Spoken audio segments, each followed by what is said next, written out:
오늘 함께 나눌 하나님의 말씀은 히브리서 6장 4절에서 12절까지입니다. 히브리서 6장 4절에서 12절까지 제가 읽겠습니다. 한번 빛을 받고 하늘의 은사를 맛보고 성령에 참여한 바 되고 하나님의 선한 말씀과 내세의 능력을 맛보고도 타락한 자들은 다시 새롭게 하여 회개하게 할 수 없나니 이는 그들이 하나님의 아들을 다시 십자가에 못 박아 드러내놓고 욕되게 함이라. 땅이 그 위에 자주 내리는 비를 흡수하여 밭 가는 자들이 쓰기 합당한 채소를 내면 하나님께 복을 받고 만일 가시와 엉겅퀴를 내면 버림을 당하고 저주함에 가까워 그 마지막은 불사름이 되리라. 사랑하는 자들아, 우리가 이같이 말하나 너희에게는 이보다 더 좋은 것 곧 구원에 속한 것이 있음을 확신하노라. 하나님은 불의하지 아니하사 너희 행위와 그 이름을 위하여 나타낸 사랑으로 이미 성도를 섬긴 것과 이제도 섬기고 있는 것을 잊어버리지 아니하시느니라. 우리가 간절히 원하는 것은 너희 각 사람이 동일한 부지런함을 나타내어 끝까지 소망의 풍성함에 이르러 게으르지 아니하고 믿음과 오래 참음으로 말미암아 약속들을 기업으로 받는 자들을 본받는 자 되게 하려는 것이니라. 아멘. 오늘 설교 제목은 결국 망하는 타락의 길과 비교할 수 없는 더 좋은 것으로 우리 말씀을 나누겠습니다. 제목이 조금 길지만 우리가 그걸 비교하면은 쉽습니다. 뭐냐면은 우리가 타락의 길을 갈 것이냐, 아니면 하나님이 우리에게 구원 안에서 주신 그 더 좋은 것, 세상 것과 비교할 수 없는 더 좋은 것을 누리면서 살아갈 것이냐, 그 둘 중에 하나예요.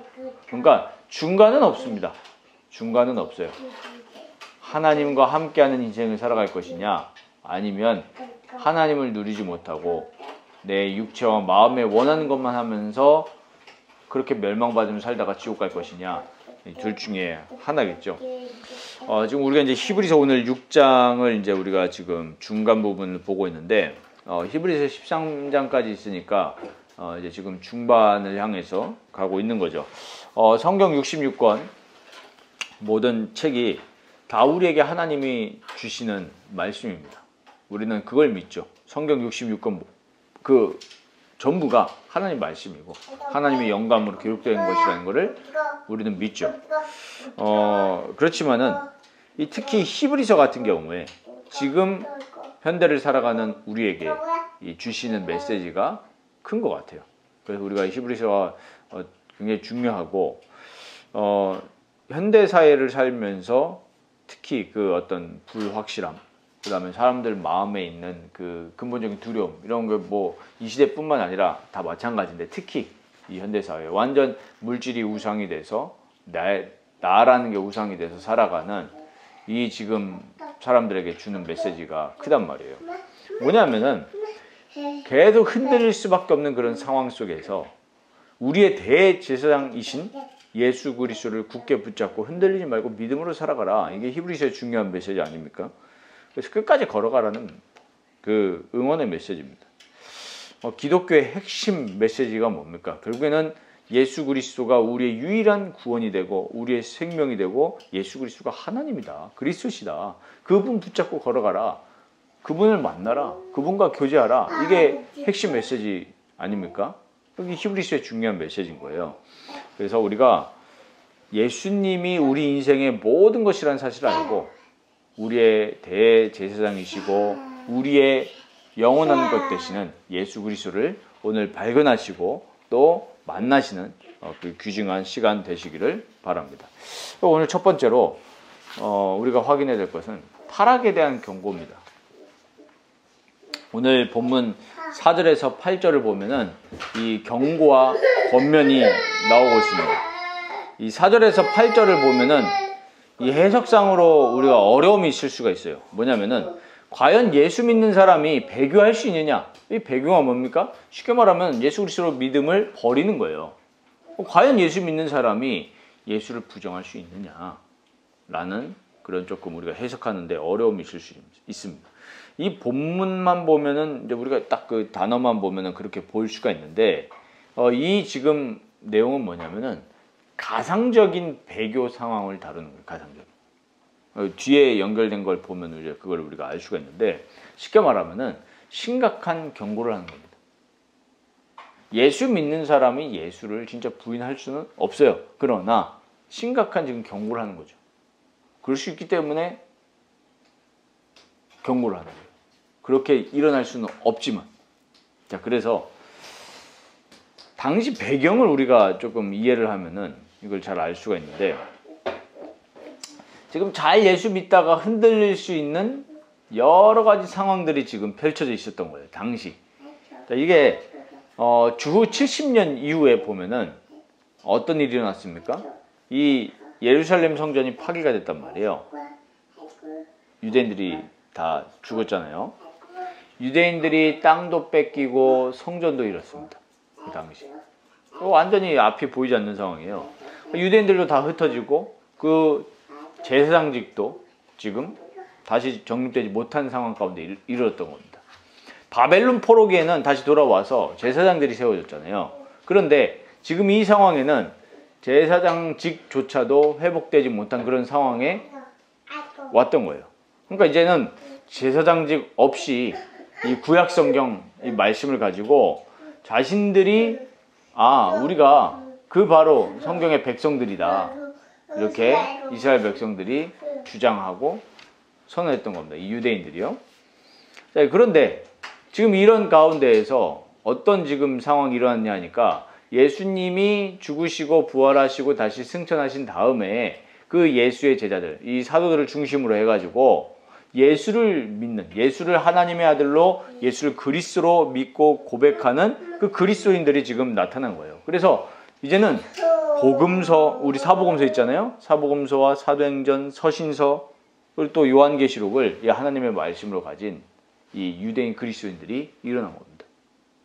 근데 아까 말했던 것처럼 이 구약만 지금 가지고 우리가 하나님의 백성들이다, 이런 유대인들이 거의 대다수였단 말이에요.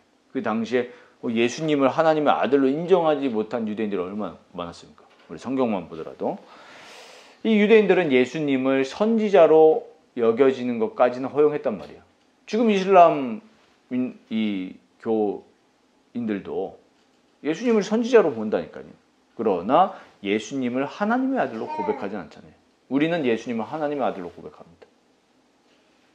자, 그러니까 당연히 이 유대인들이 예수님을 제사장으로 인정할 수 있었을까요? 없었을까요? 없죠. 없어요. 선지자로는 본단 말이에요. 왜? 좋은 말씀 얘기하니까. 하나님 말씀 얘기하니까. 그러나 우리의 죄를 사해 주시고 우리의 중보자 되신 제사장으로는 인정하지 않는 거예요. 그러니까 이 히브리서가 엄청난 메시지인 거예요. 히브리서는 예수님을 누구로 지금 계속 얘기합니까? 대제사장. 그렇게 얘기하잖아요. 여기서 모든 차이가 나타나는 거예요. 예수님을 우리의 제사장으로, 우리의 왕으로 이렇게 고백하는 이 신앙이 엄청난 신앙입니다. 이게 종교와 복음의 차이예요. 이게 핵심인데 이거 놓치면은 우리는 구원받을 수가 없는 거잖아요. 예수님만 우리의 죄 문제를 짊어지시고 죽으셨고, 우리 그래서 죄를 다 사해 주신 거 아닙니까? 속량. 우리 하이델베르크 이렇게 교리문답 공부하면서 계속 배우지 않습니까? 예수님을 우리가 놓친다고 하면은 우리는 구원받을 수 없는 거예요. 우리는 하나님께 나아갈 수 없는 거예요. 예수만 붙들지 못하면. 그래서 이런 배경을 보면서 오늘 본문을 볼 때 굉장히 강력한 경고와 권면을 지금 이 본문을 통해서 하고 있는 겁니다. 자, 하나님과 함께하고 복음의 능력을 맛보고도 어떻게 타락할 수 있느냐는 거예요. 오늘 우리 본문에 나와 있잖아요. 선한 말씀과 내세의 능력을 맛보고도 타락한 자들은 다시 새롭게 해서 회개할 수가 없다. 자, 예수 생명을 가진 자가 예수 생명을 버릴 수 있을까요? 없어요. 진짜 생명 받은 사람은 버릴 수 없어요. 왜냐하면 우리의 의지로 예수 믿은 게 아니란 말이에요. 우리 안에서 깨달아가지고 믿은 게 아니라, 우리는 그렇게 생각할 수 있어요. 성경 읽다가 예수님 믿어졌어. 우리는 그렇게 생각할 수 있지만 구원은 어디서 온 거예요? 내 내면에서 온 게 아니라 외부에서 온 거죠. 어떻게 해요? 성령께서. 그러니까 성령께서 우리에게 들어오셨기 때문에 우리가 성령을 쫓아낼 수 있습니까? 없죠. 그러니까 진짜 믿는 사람은 배교할 수 없다는 얘기예요. 그런데 왜 이 얘기를 했냐? 그러니까 경고라니까요. 우리 히브리서 2장에서도 뭐 얘기했습니까? 흘려 떠내려가지 않도록 유념해라 그랬어요. 그러니까 우리가 이 세상 살아가면서 그냥 살아가지 말라는 얘기예요. 흔들림과 타락에 대해서 계속 경계하면서 권면하는 거죠. 왜냐? 우리 삶이 그런 거예요. 우리가 살아가면서 그렇잖아요. 예수 믿으면서 살아가는데 불신자랑 그 살아가는 삶의 현장은 똑같단 말이에요. 거기서 얼마나 우리가 유혹을 많이 받습니까? 안 그래요? 학교 가도 쟤네들은 당장 일요일 날 예배 안 가고 교회 안 가고 마음껏 놀 수 있는데 나는 주일 날 예배 드려야 돼. 그런 유혹 받습니다. 이제 학교 가면. 저도 그랬어요. 어릴 때. 와, 일요일 날 난 나가서 축구하고 싶은데 난 교회 가야 돼. 이거부터 얼마나 그런 갈등과 흔들림입니까? 또 많은 사람들이 야, 불신자 하나님 인정하지 않으니까 그냥 막 살잖아요. 거기서 많은 사업하시는 우리 크리스천 기독교인들이 얼마나 많은 유혹을 받습니다. 불이하게 얻은 재물 그런 게 많잖아요. 그런데 진짜로 하나님 앞에 양심대로 하면은 돈을 벌지 못하는 그런 이 조건과 여건들이 너무 많으니까 많이 흔들릴 수밖에 없는 거예요. 진짜 예수 믿는 사람은 타락하거나 배교할 수 없습니다. 일시적으로 방황하거나 일시적으로 흔들릴 수는 있어요. 연약하니까. 그러나 다시 회개하면서 계속 우뚝 서서 나가죠. 우리 천력정 보면 잘 알 수 있잖아요. 그게 예수 믿는 사람입니다. 성령께서 그렇게 계속 인도해 주시고 힘을 주시니까요. 그럼 우리가 여기서 조금 확인해야 될 게, 저 사람 예수 믿는데 왜 저러지? 왜 저래? 왜 저렇게 살아? 둘 중에 하나인 거예요. 뭐냐? 잠깐 흔들려서 다시 회개하고 돌아올 사람. 그러니까 우리가 사람을 상대할 때 막 이렇게 절대적으로 판단하면 안 되죠. 왜냐? 회개하고 돌아올 수 있기 때문에. 특히 많은 부모님들이 자녀를 두고 그렇게 본다니까요. 하나님이 만들어 가시는 과정인데 바로 판단해서 정죄해버리는. 회개하고 돌이키고 세워져 나갈 건데. 이런 이제 케이스가 있고요. 또 하나의 케이스는 뭐냐면 예수 믿는데 왜 저래? 이랬을 때 예수 믿는 것 같지만 예수 안 믿는 거예요. 교회는 다니지만. 둘 중에 하나인 겁니다. 그래서 반복적인 치명적인 죄를 지으면서도 회개하지 않는 그런 사람들이 있다고 요한 1서에서 얘기하고 있어요. 이런 사람들을 위해서는 기도해 주지 말라 이렇게 얘기를 합니다. 우리가 구분을 잘해야 되겠죠. 구분해서 판단하라는 얘기가 아니라 우리가 마실 때는 영을 분별해야 된단 말이에요. 실제로 교회 다니는데도 신자답게 살지 않는 경우 이게 두 가지 중에 하나인 겁니다. 세워져 나가는 과정 중에 있거나 예수 믿지 않거나 중요한 거예요. 그래서 지금 우리에게 주시는 권면이 뭡니까? 뭐겠어요? 예수님께 철저히 의지하고 예수님과 철저히 교제하면서 예수님과 깊이 관계를 누려야 되는 겁니다. 이게 지금 우리에게 주시는 권면이에요. 왜? 우리가 우리의 힘으로 타락하지 않을 수가 없단 말이에요. 그렇기 때문에 여기서 말하는 포커스는 뭐냐면 예수님과 교제해라. 우리를 붙들고 계시는 예수님께 의뢰하고 예수님께 나아가라. 그 얘기하는 거예요. 그래서 히브리서 2장에 나오듯이 우리의 대제사장이신 예수님, 이 들은 것에 유념해서 떠내려가지 말도록 해라. 그러니까 우리가 들은 것, 늘 예수 그리스도에 대해서 듣고 그래서 말씀을 읽고 묵상하고 내 마음을 그리스도로 무장하지 않으면 우리는 흘러 떠내려가니까 지금 경고하고 권면하는 겁니다. 그래서 우리가 말세지말 시대를 살아가면서 얼마나 우리가 다른 것에 미혹되기 쉽고 또 힘에 붙여서 포기하고 싶은 마음이 계속 우리가 든단 말이에요. 살아가면서.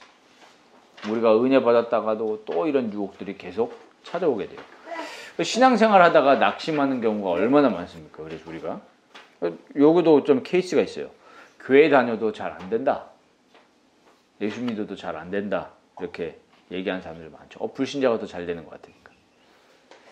그리고 또 이런 경우가 있습니다. 주변에서 신앙생활하는 사람들 보니까 더 실망만 되고 예수 믿지 말아야 되겠다. 예수 믿어도 소용없네.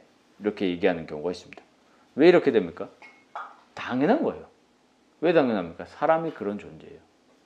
일단은 그걸 우리가 알아야 되고요.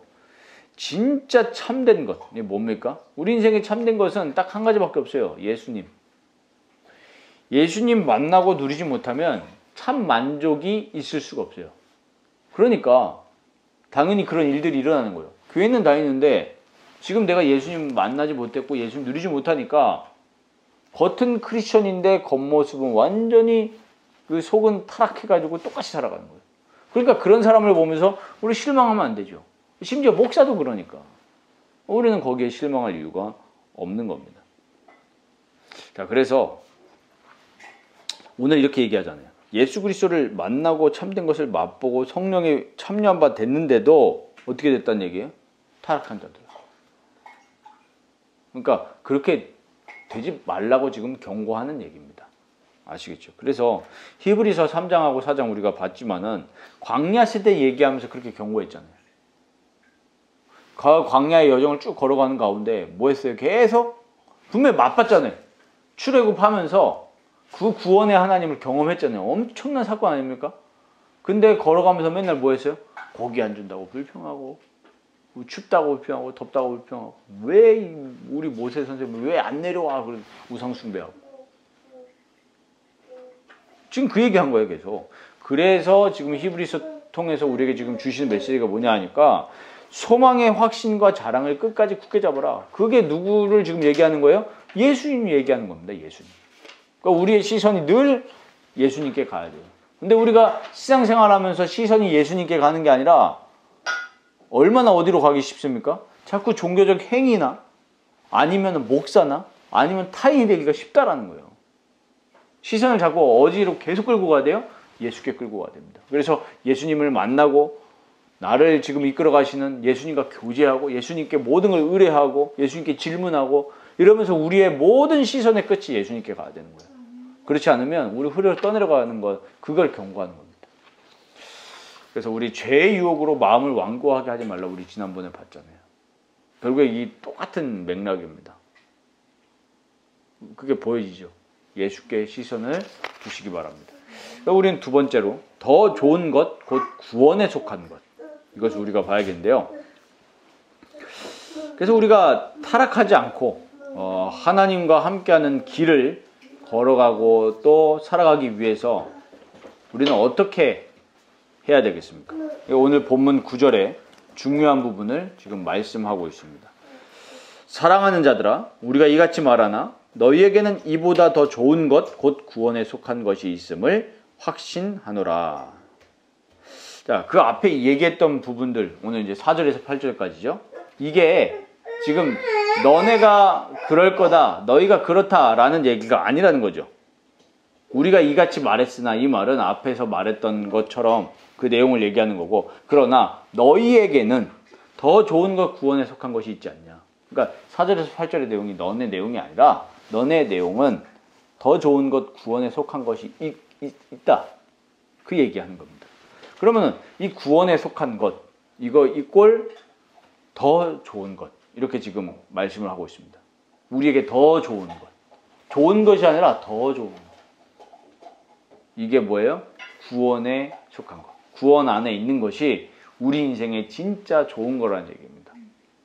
우리가 좋은 집, 좋은 자동차, 그거요.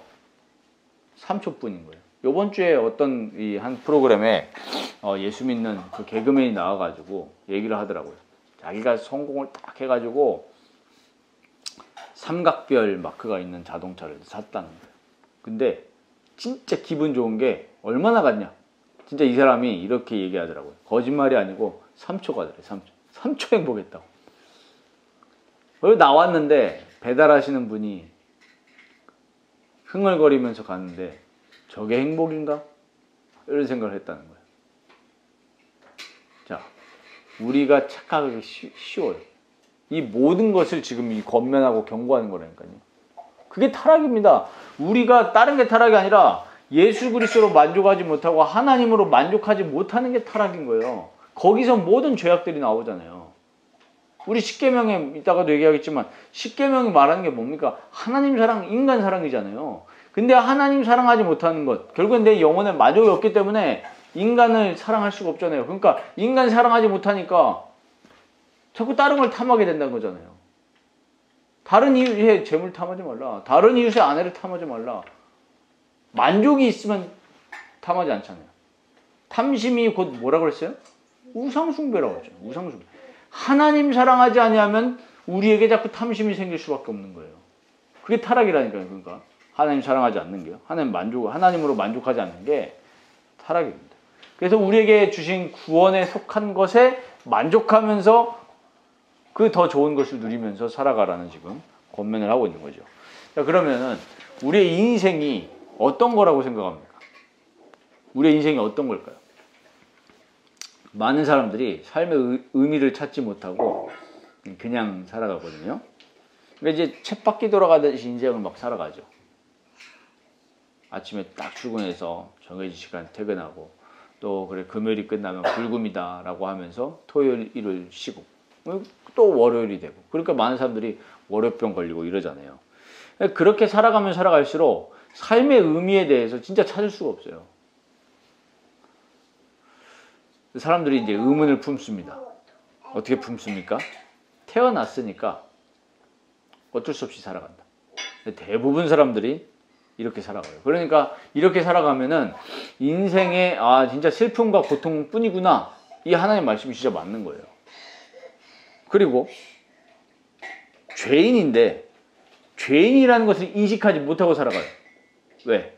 하나님의 말씀이 없기 때문에 내가 죄인이라는 걸 인식 못하고 살아가잖아요. 그러니까 당연히 인간에 대한 이해가 있어요? 없어요? 없어요. 인간이 뭔지를 몰라요. 지금 어떤 상태인지를 모르니까 답이 없죠. 내 자신이 이해를 못했는데 어떻게 세상을 이해하면서 살아가겠습니까? 그러니까 여기서 사람들이 갈등을 느끼고 스스로 많은 질문을 해요. 그게 뭡니까? 철학과 종교인 거예요. 인생이 뭔가 의문점이 자꾸 찍히는데 안 풀리잖아요. 왜요? 하나님 말씀이 없으니까. 하나님을 만나지 못하는데 나를 어떻게 알아요? 하나님의 형상인 우리가 하나님을 모르고 하나님을 못 만나는데 나를 어떻게 이해해요? 나도 나를 모르지. 왜 나에게 계속 이런 공허한 감정이 올까? 나에게 왜 이런 우울한 감정이 올까? 알 수가 없는 거예요. 하나님을 모르니까. 그러니까 또 이런 부류가 있습니다. 철학, 종교 이런 거 깊은 걸 생각하기 싫고 그냥 눈에 보이는 거에 최선 다하면서 살자. 그러면서 쾌락을 추구하면서 살아갑니다. 그러니까 결국 허무함으로 빠질 수밖에 없는 거죠. 자, 그래서 우리는 하나님 말씀을 통해서 하나님이 주신 은혜로 말미암아 이걸 알았잖아요. 그래서 우리 인생의 궁극적인 목적이 뭡니까? 하나님을 찬양하는 거예요. 하나님 찬양하는 거라고요. 하나님을 예배하는 거예요. 그리고 하나님을 기뻐하는 거고 하나님과 함께하면서 우리가 하나님을 높이는 거. 이게 우리 인생의 모든 목적인 거예요. 요거 말고 다른 거에서 우리 인생 목적을 찾으면 결국에는 공허하고 허무할 수밖에 없는 거예요.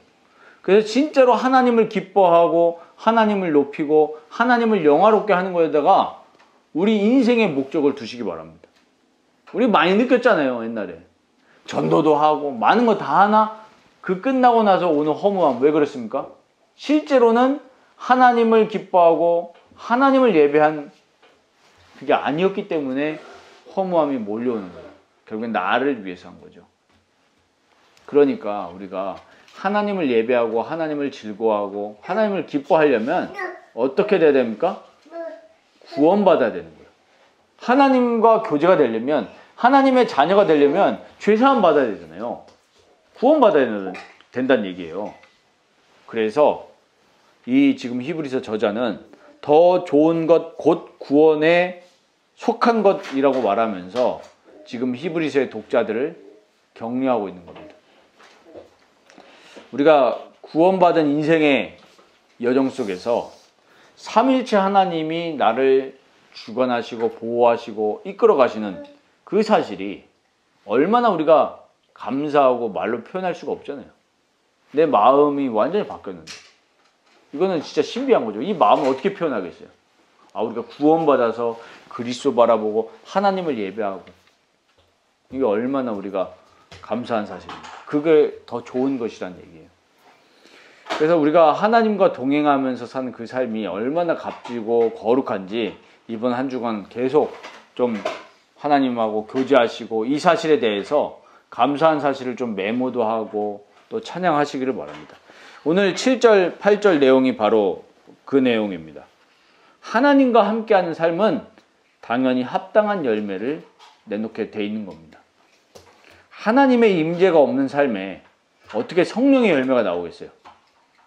당연히 죄와 탐욕의 열매만 나올 수밖에 없는 거죠. 그러니까 오늘 이렇게 묘사하죠. 가시와 엉겅퀴를 대고 결국 버림받고 불사람이 된다. 이렇게 얘기하는 겁니다. 우리가 구원받은 것이 감사한 것이 바로 이것입니다. 뭐냐면 하나님의 임재가 있고 하나님이 나와 함께 계신다는 거예요. 우리는 이거를 느낀 거예요. 이게 진짜 감사한 거 아니에요. 그러니까 마음의 경향 자체가 완전히 달라진 거예요. 구원받지 못했을 때는 위의 것을 바라보지 않고 어떤 것만 바라봐요? 자꾸 땅의 것만 바라보면 살잖아요. 골로새서 3장에 나오듯이. 우리의 시선은 우리의 마인드를 어디다 세트하라고 그랬어요? 위의 것에 둬라. 하늘의 것에, 영원한 것을 바라보면서 살아가는 가치 있는 삶인 거예요. 당연히 예수 믿지 않는 사람과 그 마음에 가는 방향 자체가 다른 거예요. 다를 수밖에 없어요. 우리 교회 우리 중요한 그 내용이 그거 아닙니까? 예수 그리스도에서 값주고 죄와 사망의 법에서 사셨기 때문에 당연히 구별된 삶이에요. 그 구별된 삶을 가지고 우리끼리만 잘났다 살아가는 게 아니라 가가지고 그 거룩함을 나타내고 예수 그리스도를 전해주고 우리 그런 삶인 거예요. 그러니까 이게 뭡니까? 마음의 경향 자체가 완전히 달라진 거는 뭐냐면은 존재 자체가 바뀌었다는 얘기예요. 그러니까 우리는 행위에 집중하는 게 아니라 존재 자체가 바뀌었기 때문에 우리 존재에 집중하는 거죠. 무슨 존재예요? 나라는 그 존재가 아니라 구원받음을 받은 나인 거예요. 예수 그리스도께서 피로 사셨다 그랬죠. 그래서 우리가 나는 내 것이 아니고 뭐라고 해요? 주님의 것이다. 그래서 우리가 로드라고 하는 거예요. 우리 주인. 그러니까 지금 이 당시에 흔들릴 수밖에 없었던 요인들이, 유대인들은 존재에 집중한 게 아니라 뭐에 집중한 거예요? 행위에 집중한 거잖아요. 우리가 이렇게 해야 하나님 기뻐하신다. 그런 율법적인 행위에 집중한 거예요. 그러니까 지금 유대인 그리스도인들이 자꾸 거기에 흔들려요. 우리가 그 그리스도의 도의 초보를 버리라고 했잖아요. 우리 지난주에. 그러니까 그게 행위에 집중한 게 유대인들, 바리새인들이었습니다. 그러나 우리가 또 경계해야 될 게 뭐냐면 예수님을 만나지 못한 기독교인들이 있어요. 그런 사람들은 어떻게 하냐니까 율법 폐기주의로 갑니다. 뭐 그런 거 필요 없어. 예수님이 다 끝냈으니까 우리가 아무렇게나 살아도 돼. 그랬던 사람들이 2000년 교회 역사 중에 엄청 많은 거예요. 다 끝냈어. 막 살아도 돼. 우리는 어떻게 해도 천국 가. 그럴 수 없다는 거잖아요. 오늘 본문에. 그런 사람들은 행위를 또 무시해버립니다. 아까는 뭐 행위가 중요하지 않다면서요. 성령께서 우리에게 가르치시면 이게 이해가 된다니까요. 행위가 중요한 건 아닙니다. 그러나 행위가 중요해요. 이게 이해가 된다니까요. 성령 받은 사람은. 구별된 삶인데 어떻게 행위가 같겠어요? 그럴 수 없죠. 아니 당장에요. 운동선수들만 봐도 프로와 아마추어가 같겠습니까? 행위가 다르죠. 왜 행위가 다릅니까? 존재가 다르니까 행위가 다른 거예요. 자, 그래서 우리가 마지막으로 확인해야 될 게 소망을 가진 자의 삶의 지향점입니다. 소망을 가진 사람은 삶이 추구하는 그 목적과 지향점이 달라요. 그게 오늘 이제 10절에서 12절 내용인데 예수를 나의 주인으로 삼은 사람은 참된 소망이 있습니다. 당연히 그렇죠. 예수님이 우리의 소망이 되시니까요. 소망의 근원이 예수님이기 때문에. 그래서 예수를 주로 우리의 주인으로 삼은 자들의 삶의 지향점은 당연히 세상과 같을 수가 없죠. 같을 수가 없습니다. 왜냐하면 주인이 바뀌었는데 행동도 다를 수밖에 없는 거죠. 자, 그러면 우리가 소망의 풍성함에 이르는 것에 대해서 오늘 잠깐 나눠보면 오늘 11절에 우리가 간절히 원하는 것은 너희 각 사람이 동일한 부지런함을 나타내어 끝까지 소망의 풍성함에 이르러 이렇게 말씀하고 있습니다. 소망의 풍성함에 이른다는 게 뭡니까? 그리스도 안에서 우리에게 소망이 주어졌는데 그것을 완성하라는 거예요. 소망의 풍성함에 이르라는 것이 뭐라고요? 우리에게 주신 소망을 완성하는 삶을 살아가라. 그 말은 우리가 열심히 노력해서 구원받으라 그 얘기가 아니라 우리에게 주신 소망을 가지고 살아가라는 얘기죠. 그러니까 게으름과 흘러 떠내려가는 것을 경계하는 거예요. 완성해 나가라는 거니까. 처지지 말고 완성해 나가라. 결승선이 저 앞에 있으니까 가라. 예수 그리스도 붙잡고. 그럼 우리가 그리스도인으로서 어떻게 살아가야 됩니까? 첫 번째로 알아야 될 것은 우리 삶의 모든 근원은 삼위일체 하나님으로부터 옵니다. 성부, 성자, 성령. 특히 우리 지금 눈에 보이지 않게 이 하나님의 계획과 그 성자 예수 그리스도의 사역을 우리에게 적용시키는 성령 하나님의 사역. 우리는 그것을 바라봐야 돼요. 그래서 우리는 자꾸 성령님께 도움을 구해야 됩니다. 그래서 성경을 읽을 때도 그냥 읽는 게 아니라 성령께 도우심을 구하면서. 우리 예배 드릴 때도 그래서 우리가 뭐라고 고백하고 믿고 예배 드립니까? 영과 진리 안에서. 우리가 그렇게 살아가야 돼요. 그리고 두 번째로 성령 안에서 우리는 도우심을 구하면서 행해 나가야 돼요. 그냥 도우심만 구하고 가만히 있는 거? 그거는 우리가 누군지를 모르는 거죠. 하나님은 우리를 로봇으로 창조하지 않았습니다. 인격체로 창조하셨어요. 하나님의 형상이잖아요. 지정의가 있습니다. 그래서 열심히 나아가야 돼요. 오늘 뭐라고 했습니까? 동일한 부지런함을 나타내어 그랬어요. 부지런함을 나타내야 됩니다. 그래서 오늘 이렇게 네 가지가 나오잖아요. 부지런함을 나타내라. 게으르지 아니하고 믿음, 오래 참음. 이렇게 중요한 단어가 나옵니다. 그래서 우리의 신앙과 또 하나님을 섬기고 사람을 섬기는 데 있어서 부지런해야 됩니다. 그러니까 우리는 늘 이걸 찾아야 된다니까요. 근데 억지로 찾아내는 게 아니라 우리의 소망의 근원이 예수님이기 때문에 이 소망의 근원을 예수로 삼은 사람은 부지런하게 돼 있어요. 아까도 얘기했잖아요. 프로와 아마추어의 차이. 존재 자체가 다르니까 프로와 아마추어와 행하는 게 달라요. 프로 선수들이 먹는 거 그냥 먹습니까? 아니잖아요. 존재 자체가 자기가 다르다고 인식을 하기 때문에 먹는 거, 수면 관리 다 하잖아요. 그러니까 우리가 하나님의 사람이고 그리스도인이기 때문에 우리의 소망이 예수님이기 때문에 부지런하게 하라는 거예요. 뭘요? 우리의 신앙과 섬김에 있어서. 우리가 어떻게 하면 예배 잘 드릴지, 어떻게 하면 우리가 그리스도를 더 잘 나타낼 수 있을지 부지런하게 나타내라는 얘기예요. 이렇게 돼서 우리의 전인격적으로 변화가 되어지고 우리의 삶의 경향이 자꾸 성장해 나가게 되겠죠. 예전에는 나만 위해서 살았다고 하면 이제는 그리스도를 위해서 살아갈 수 있는 그런 삶으로 바뀌게 되는 거죠. 그래서 에베소서 4장 1절 보면 그러므로 주 안에서 갇힌 내가 너희를 권하노니 너희가 부르심을 받은 일에 합당하게 행하여 이랬어요. 합당하게 행하래요. 여기 십계명이 잘 나와 있는 거잖아요. 그 결론이 뭐예요? 하나님 사랑과 이웃 사랑.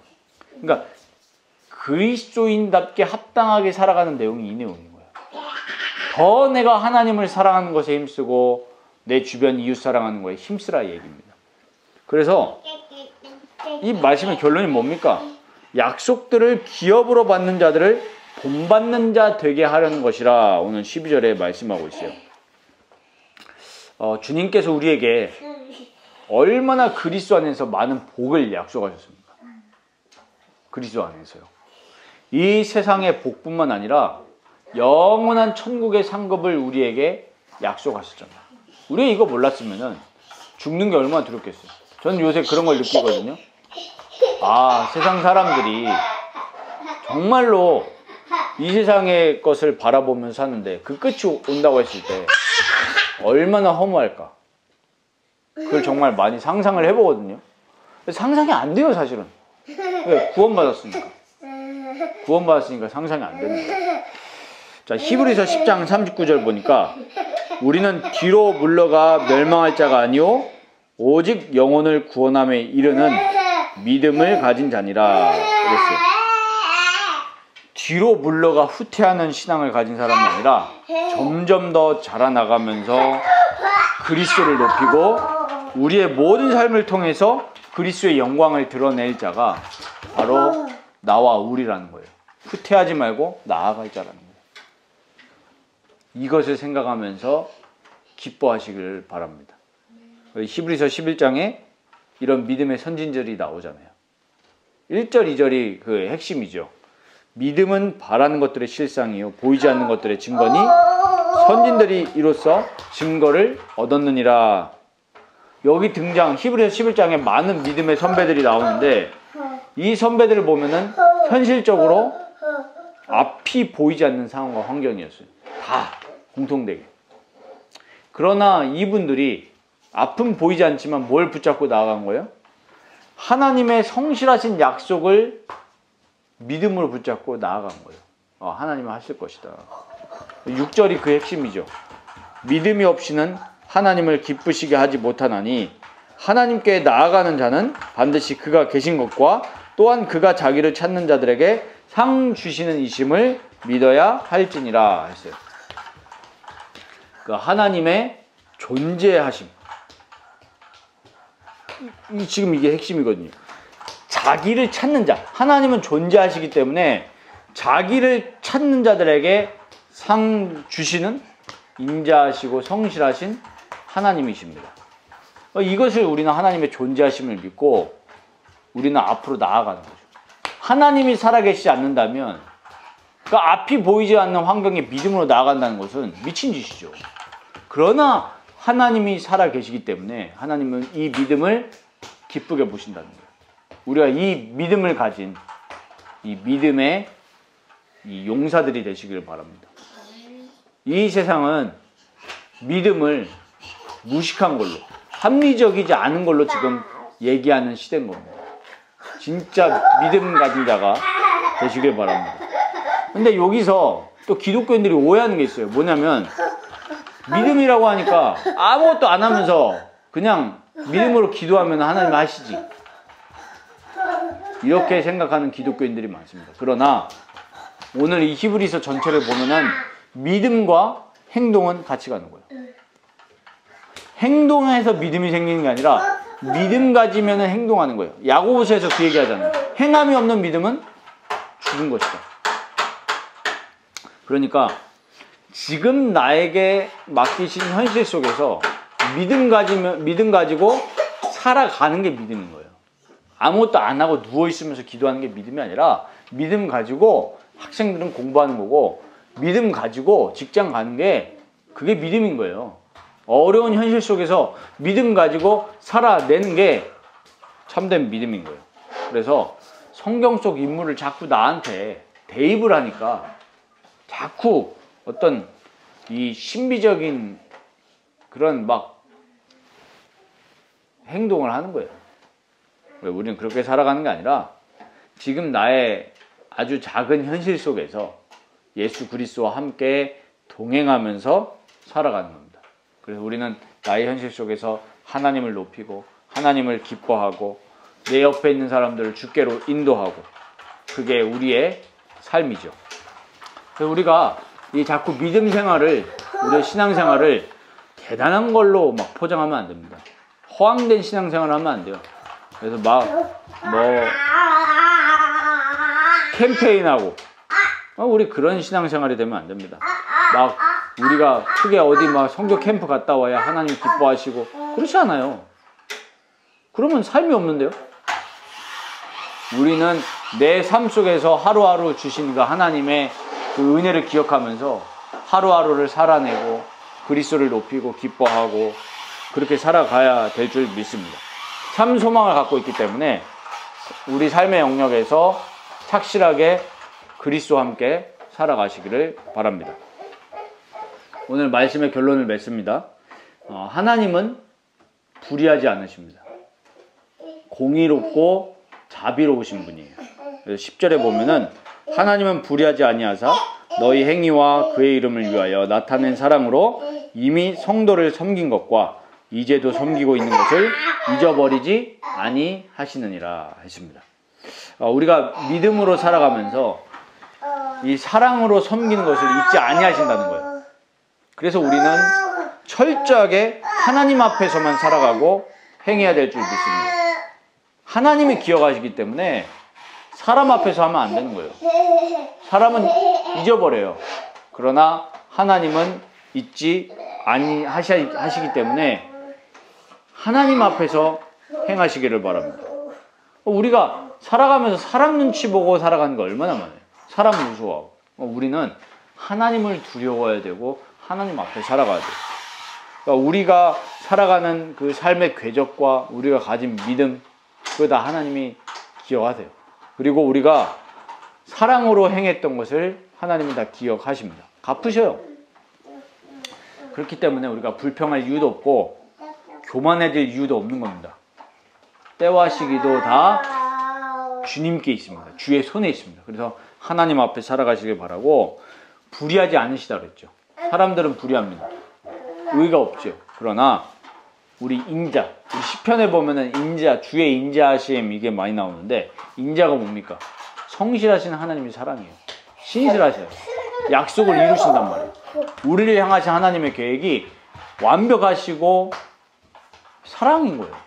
그렇기 때문에 그 인자하신 하나님을 의지하면서 나의 삶이 주님의 기쁨이 되기를 원합니다.